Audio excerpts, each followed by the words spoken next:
তো hello guys, এটা হচ্ছে আমাদের কলকাতা আসার পার্ট 2।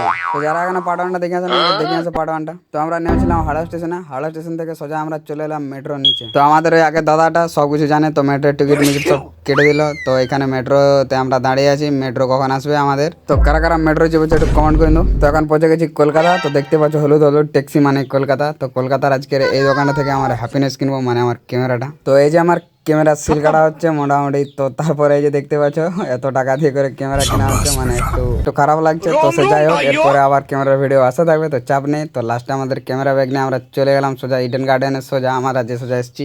তো এখানে মেট্রোতে এসে কি জাম হয়ে গেছে, এখানে কার কি হয়ে গেছে।